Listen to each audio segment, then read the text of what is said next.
Data ചോർച്ചയുമായി ബന്ധപ്പെട്ട ഹർജിയിൽ IT mission ഉദ്യോഗസ്ഥനോട് ഹാജരാകാൻ നിർദ്ദേശം നൽകി ഹൈക്കോടതി. വ്യക്തിവിവരം ഉപയോഗിക്കണമെങ്കിൽ ചീഫ് ഡേറ്റ ഓഫീസറുടെ അനുമതി തേടണമെന്ന് കോടതി വ്യക്തമാക്കി.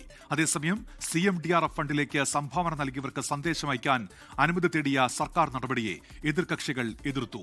വിഷ്ണു സുരേഷ് ചേരുന്നുണ്ട് വിശദാംശങ്ങളുമായി ഇപ്പോൾ കൊച്ചിയിൽ നിന്ന്. വിഷ്ണു, ഇന്ന് ഹൈക്കോടതി ഇതുമായി ബന്ധപ്പെട്ട് സ്വീകരിച്ച നിലപാട് എന്താണ്? എന്തൊക്കെ ചോദ്യങ്ങളുണ്ടായി കോടതിയുടെ ഭാഗത്തുനിന്ന് വിഷ്ണു?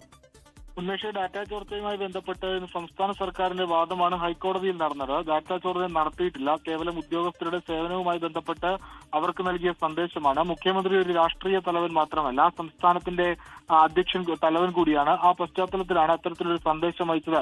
അത് IT മിഷനാണ്. IT മിഷന്റെ ഭാഗത്തു നിന്നാണ് അത്തരത്തിൽ സന്ദേശം അയച്ചത്. അതിൽ ഡാറ്റ ചോർച്ച ഉണ്ടായിട്ടില്ല എന്ന് ആവർത്തിക്കുകയായിരുന്നു സംസ്ഥാന സർക്കാർ.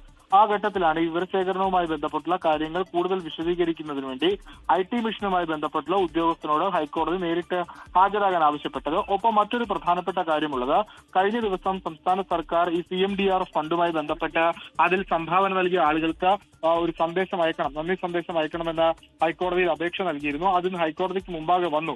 പക്ഷേ അത്തരത്തിൽ സന്ദേശം അയക്കുന്നതിനെ എതിർകക്ഷികൾ അവർ പറഞ്ഞു അങ്ങനെ സന്ദേശം അയക്കുന്നത് ശരിയല്ല. കാരണം ഓൾറെഡി ഈ സംഭാവന നൽകുന്ന ഘട്ടത്തിൽ അക്നോളജ്മെന്റ് റെസിപ്റ്റ് നൽകുന്നതാണ്. പിന്നെ എന്തിനാണ് ഇപ്പോൾ ഒരു സന്ദേശം അയക്കുന്നത് എന്ന ചോദ്യം എതിർകക്ഷികൾ ഉയർത്തു. ആ പശ്ചാത്തലത്തിൽ അവർ നാളെ എതിർ സത്യവാങ്മൂലം നൽകും. അതിലും നാളെ വാദം കേൾക്കുമെന്നാണ് നമുക്ക് ലഭ്യമാകുന്ന വിവരം. ഉന്മേഷം. ശരി, വിഷ്ണു സുരേഷാണ് കൊച്ചിയിൽ നിന്ന് വിശദാംശങ്ങൾ നൽകിയത്.